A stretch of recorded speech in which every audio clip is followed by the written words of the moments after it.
Hello, everyone. This is Belinda Carr. Welcome back to the Boost AC podcast, where we dive into the world of construction and explore the stories of people and companies who are shaping the future of our industry. Today, we're speaking with Oliver Krieg, CTO at Intelligent City. Thanks for joining us, Oliver. Thanks so much for having me.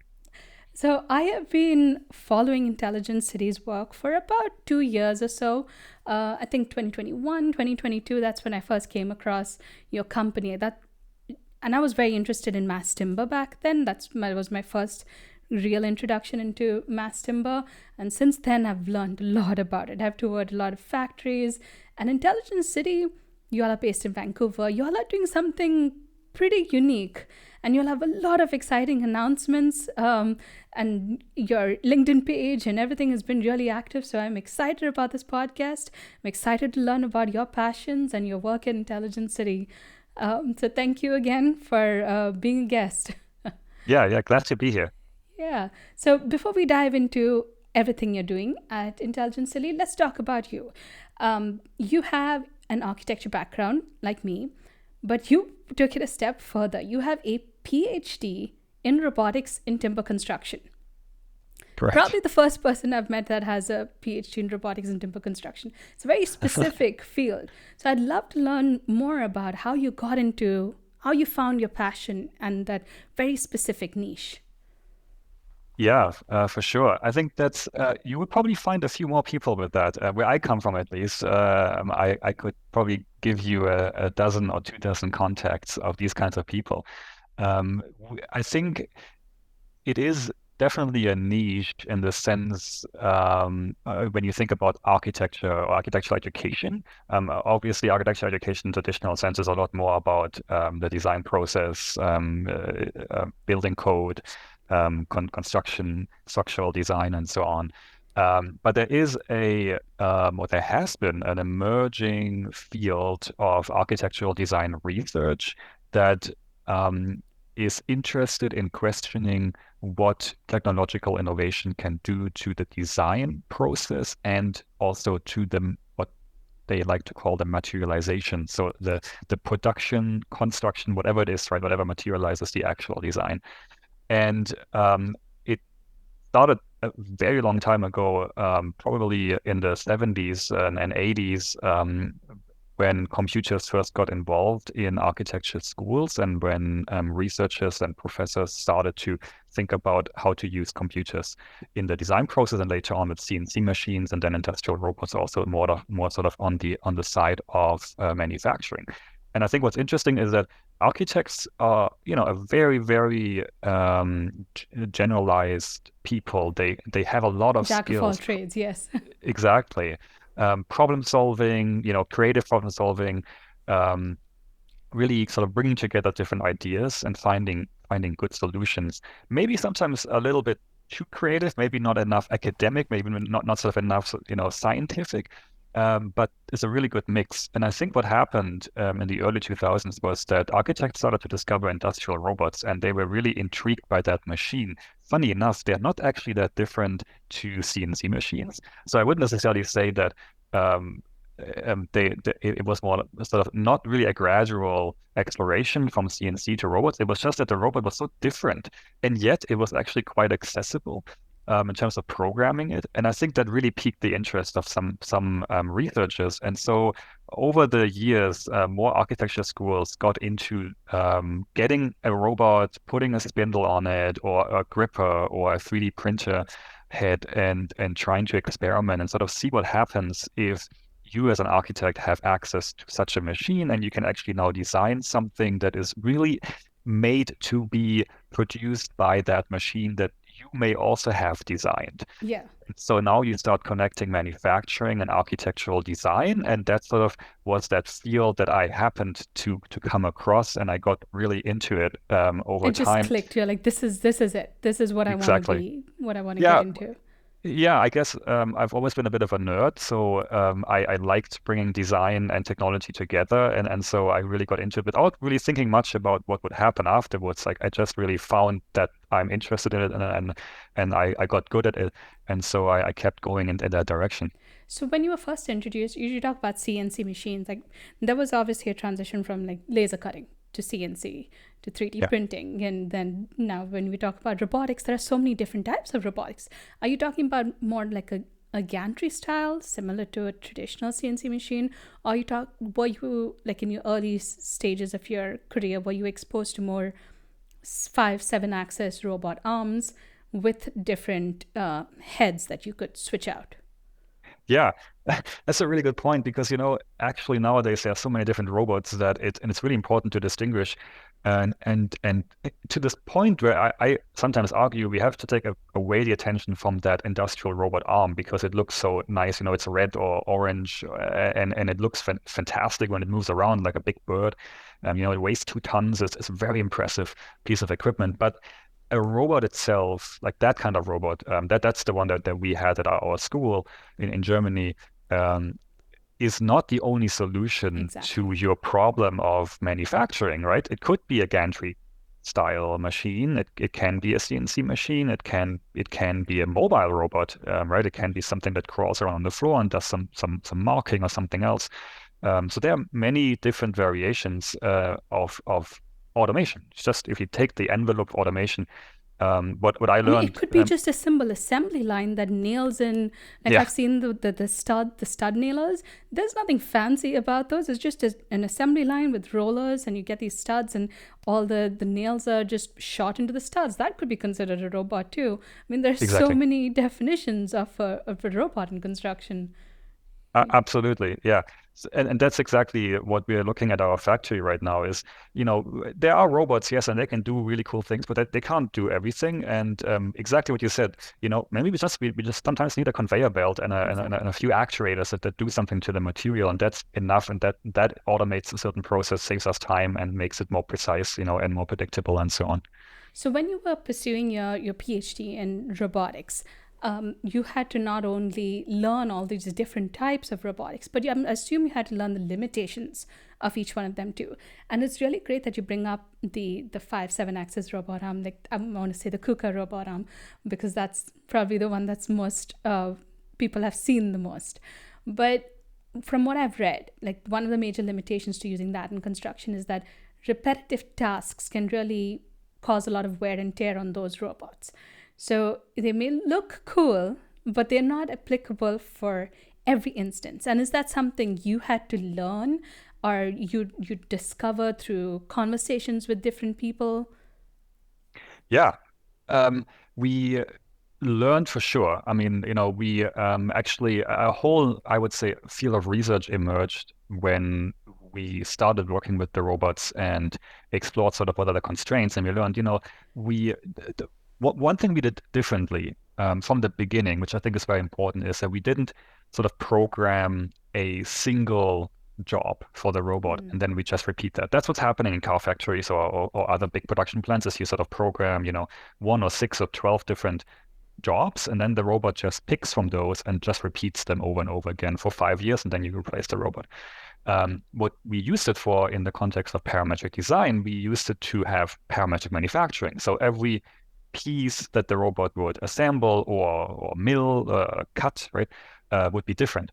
It would be able to follow the same logic, the same underlying logic, but the parameters of that logic would be different every time. So now what happens is that you have to be careful not to exceed certain parameters so that the robot cannot reach the part, right? If the part gets too big, the robot cannot reach it. If it gets too small, it might collide with something. If it's too high, if it's too low, there's constraints. And we realized, well, there's actually sort of a space, a multidimensional solution space within which the robot can function and can produce the parts. And if you get outside, if you reach the boundary of that, the robot will, crash, collide, or not reach the part, or anything might happen like that.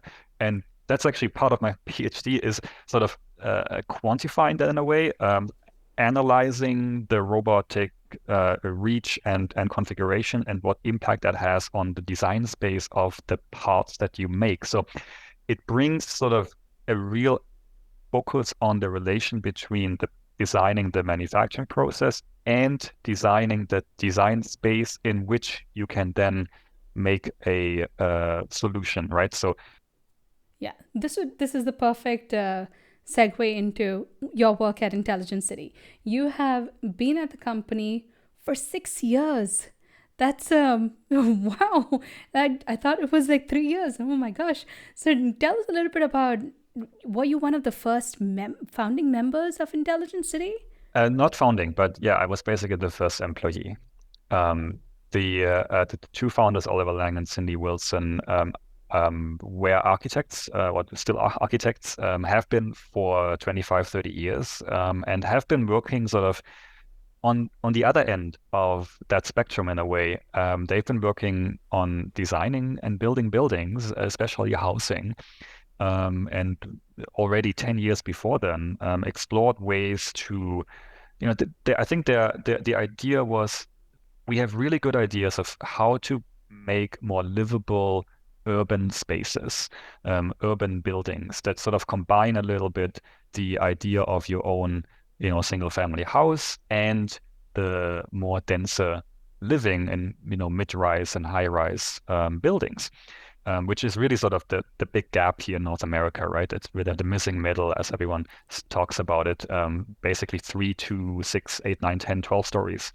And they developed some really great ideas. They got some, really big attention, good prices and everything. But the problem always was it was very hard to build and replicate. And so they started to look at, can we as architects sort of go the other way and integrate more of the manufacturing process and sort of productize the buildings that we want to build and then roll them out across the country or even the continent, right? And we met in 2017, happened by chance. And Oliver Lang basically told me, you know, I have this idea, and with robots and parametric design, can we not develop a product platform that allows us to be adaptable enough, customizable enough, so that we can accommodate different building designs and variations, heights, configurations of apartment layouts and everything. But yet it's all based on underlying platform that is replicable and ultimately scalable. And that's when I realized that all this stuff that I've been working on, as fancy as it may have sounded, yeah, exactly, came together, and it could be applied in the real world, so to say, in actual construction, right? We can really disrupt the traditional design and construction process by productizing and industrializing these processes. So they were looking to productize buildings. I hate to use the term kit of parts because that's overused. Yeah. But turn buildings into a kit of parts. And then they met you and you came along with this knowledge of robotic and timber construction.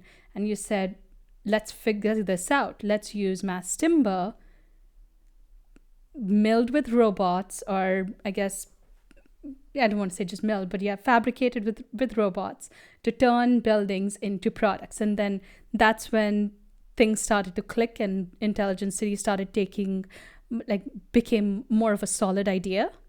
Yeah, I think it was a solid idea before then.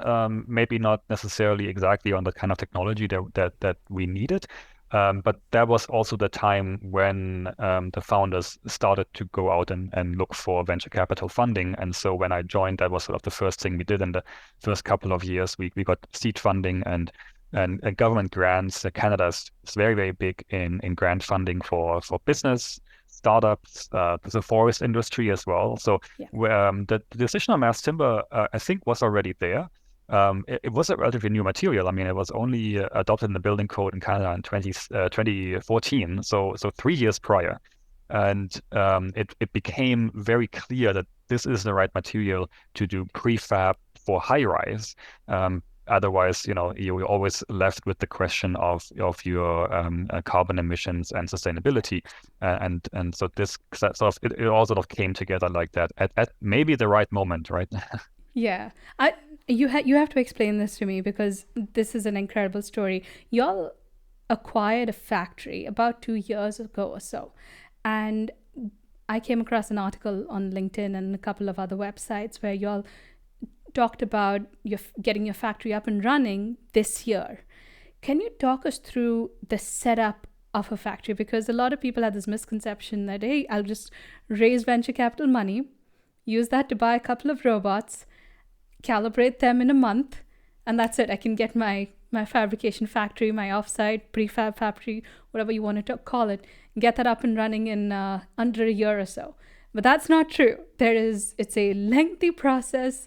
There's a lot of work involved, including growing your team from three to, I'm not sure how large your company is now, but there's a lot that you all have gone through in the last 6 years. Can you talk us through that?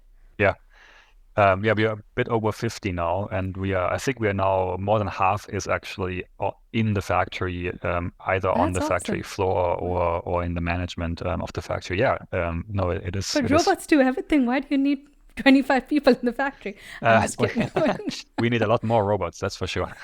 Yeah. And all these people we have on the factory floor right now, we tell them, you are the future of our next factory, educating the next staff and being augmented with robots, right? Where we are right now is we like to call it a pilot plant because it's really a relatively small factory. It's about 15,000 square feet of factory space, and we know for us to get to scale and to have the output capacity that many projects need, we need to grow this by a factor of 4 to 6 at least. So we are looking at expanding our footprint to have a better layout and a more efficient workflow. But to your question, I also have to add we are redefining how buildings get made. So there is an additional level, I would say, of complexity to this because you can't just take um, the processes and the parts that traditional construction use and then just automate them, right? There's always this fantastic story about, or this question, sort of this think piece about how do you make a robot that peels potatoes, right? You don't line a humanoid robot with 2 hands and a potato peeler, and then you take the potato and you peel it, right? That's what humans do. It humans are good for Yeah. that. We have lots of dexterity and our hands are very flexible. Yeah, a potato peeler robot is actually a drum, like a washing machine that uses water and friction to peel the potato. Right, completely different process, and yet also, of course, a lot more efficient and can peel 100 potatoes or I don't know how many at any given time. So for construction, this is a whole journey, right? That's such an excellent analogy because, like, we get into robotics thinking, okay, we do exactly what we do with our hands, just automate that.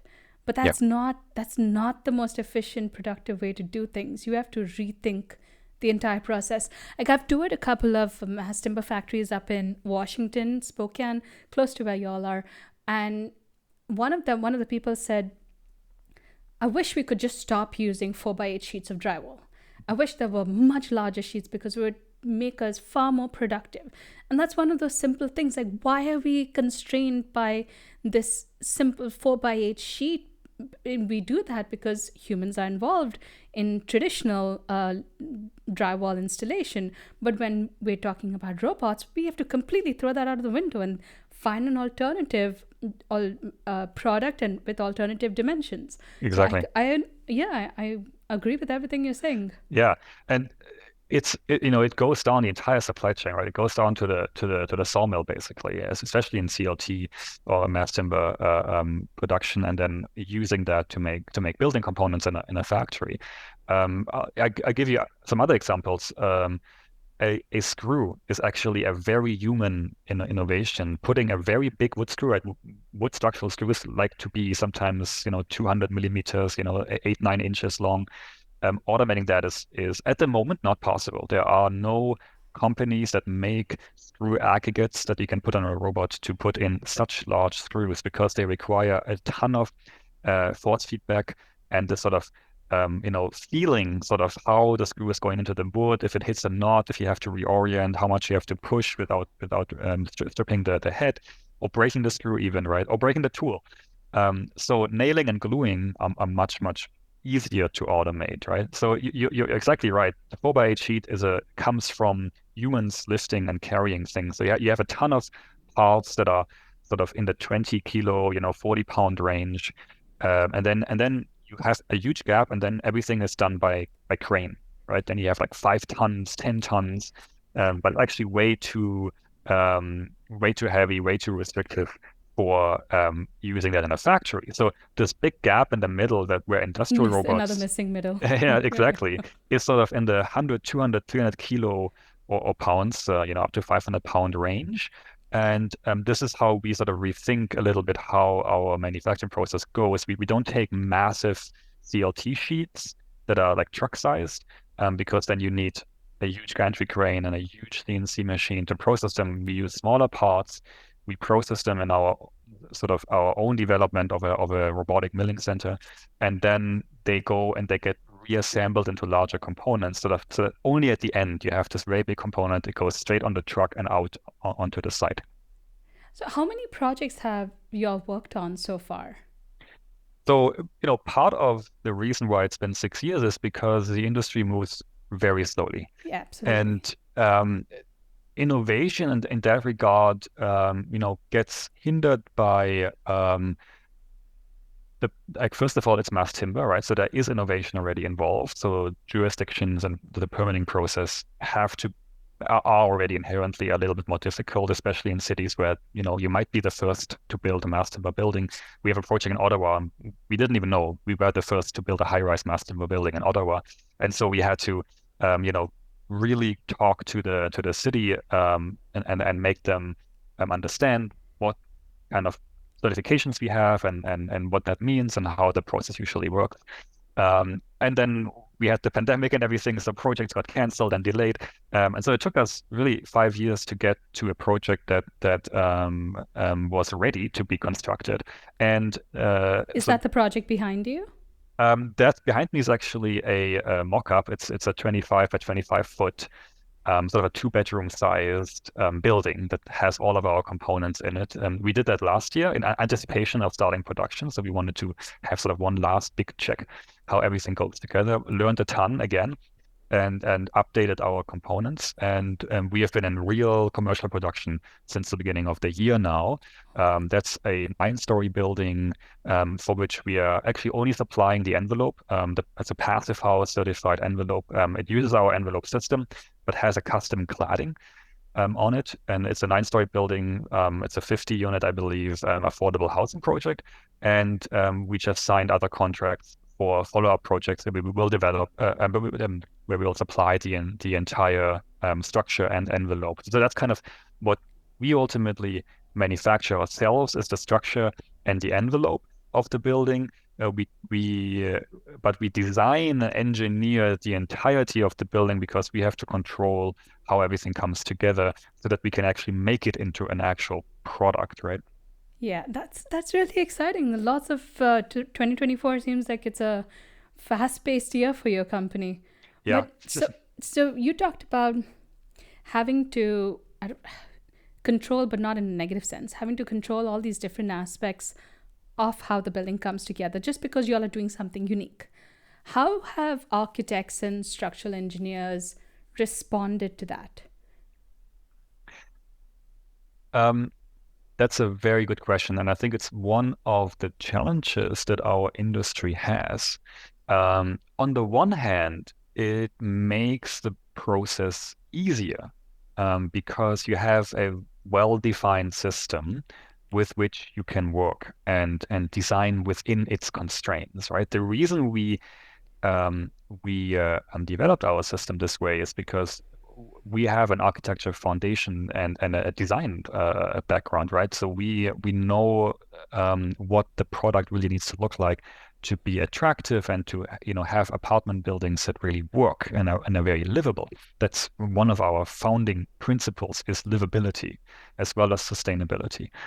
And so it is actually a very good system to design with.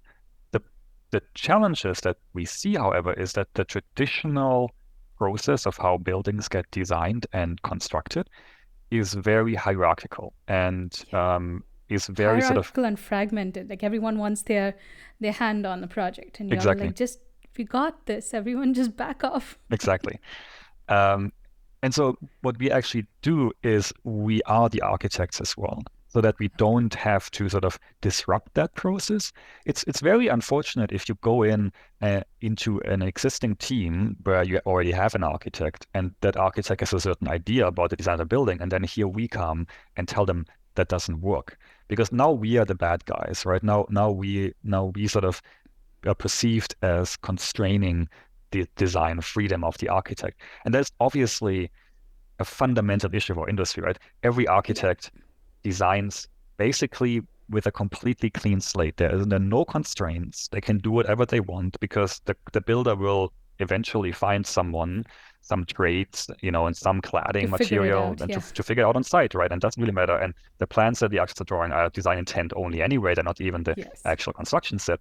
So there is this extreme detachment, the exact opposite of how any other product in our world gets designed, right? Which is ignoring basically how to manufacture and construct it.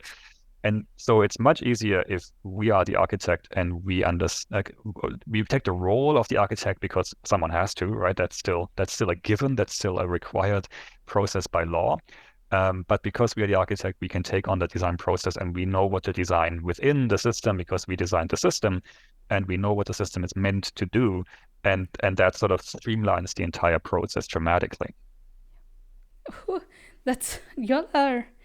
It's great that y'all are found the founders of the company. The three main founders are architects, because y'all can speak the right language to clients and to owners and say we got this. It's not like we, because there are a lot of companies that I've spoken to, offsite prefab companies, that diminish the role of architects, but you understand the complexity of it. You see both sides of it.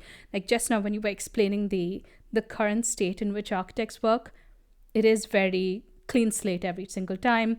Let's just do something fancy, have other people figure it out. You see that flaw. But since the three of you are architects, you also appreciate the value that architects can bring to it, the uniqueness in the project, the importance of layout, spatial considerations, the all these little things that engineers or structural engineers or mechanical engineers or someone else might ignore. So you're a very unique company in that way. You're bringing that manufacturing mindset while still showing a deep appreciation for design. Yeah, I think it's a very, very important aspect. If you look at any other industry, we like to compare ourselves to the car industry. That's a comparison that's gotten very old and very difficult to defend. But there are some aspects where you can really draw a comparison. And one of them is that a car design is only as good as the quality in which it was built, right? And it's about the manufacturing process of that car, right? What people ultimately appreciate is, how the parts come together, what the materiality of it is, right? How it feels, how it sounds when it drives, right? And that's manufacturing. And car companies understand that, laptop companies understand that, plane companies understand that. Everyone who makes a physical product knows the physicality of it is as important as the design intent.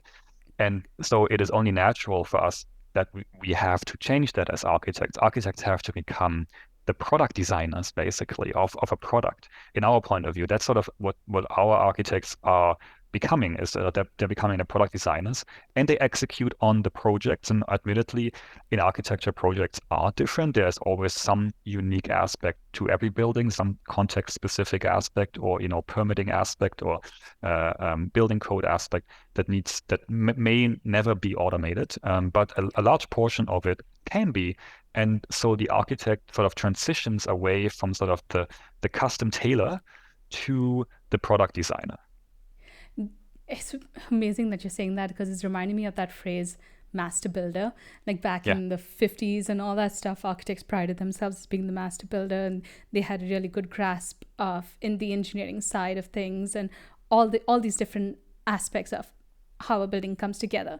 And it seems like for a while we got dropped off, and we were just pushed to the side and said, oh, they're the people that draw fancy sketches and then ask other people to figure out how it's done. But people like you and Oliver and your other co-founders are redefining what it means to be an architect, becoming so specialized in robotics, but at the same time understanding how to run a business, how to incorporate the engineering aspect into this, how the mechanical aspect of this. And it's beautiful to see how you are creating a new era of architects. So Yeah, thank you. no pressure, but Yeah, exactly. You're touching on a few very important things, I think, which is, business and manufacturing are actually very detached from that. There's a conceptual layer on this, and it goes into especially business development and how we actually get to do projects, where you have to be very careful. And you need an architect. You need that. You need that responsibility layer. But then at the end of the day, you're also a business and you're a manufacturing business. And when you manufacture something, 80% of your attention is on manufacturing because that has to work, right? Your factory has to be efficient. And so I understand and appreciate a lot of businesses go bankrupt or, have trouble getting off the start line because it is a very, very difficult thing to build physical products. The experience that we have gathered over the last few years in setting up the factory, putting in the layouts, putting in these robots, testing the robots, and then actually getting to an efficiency level that, the robots have to run you know, 8 hours per shift, 7 hours per shift, right? yes, in 80, that 90%. The people have to do that economies of too. scale. Yeah. Exactly. But the people have to do it too, and the material has to move, and everything has to work together. So I wholeheartedly appreciate the complexity that comes with that. And whatever you have heard, about other companies setting up manufacturing, talking about it, a manufacturing process is 10,000 times more complicated or difficult than building a prototype. That is absolutely true. And it's a miracle whenever I see a company actually producing something and making money with it. I have huge respect for them because it is such an arduous journey to get there. Yeah, oh my gosh. It is beautiful to see. You might have had a slow start because of all these external factors that were huge hurdles for your company, but I am so excited for y'all. I really am. I'm excited to see the type of products that you that come out of your factory in Vancouver, the type of projects that you all take on, and I hope it just continues to grow. Your factory continues to grow. The types of the scale of the projects continue to grow. It's gonna 2024 and 25 are gonna be really pivotal moments for your company. Yeah. But thank you so much for sharing your amazing advice and insights on this podcast. Before we go, I do have to ask you, Mhm. what advice would you have for, let's be really specific now, a young architect coming out of the just coming out of maybe getting a bachelor's or a master's, who doesn't want to go down the conventional architecture route? Because I feel like that's exactly what you've done. You found the niche, you've taken on this extremely complex business early on in your career. What advice would you have for someone like that who wants to change our industry? Hmm. First of all, that's a good start. If you have that Yeah. thought and ambition, I think that's a very good start because you might realize that the way we do architecture in a traditional sense is a very it's a very fragmented process and it's very slow.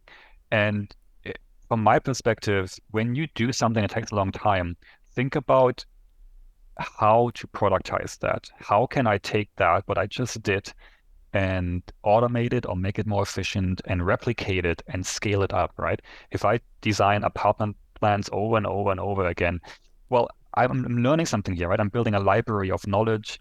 Maybe I can automate that. Maybe I can build some parametric tools or maybe even AI tools that can automate that process because every time I do it again, I add more information to my own sort of library of knowledge, right?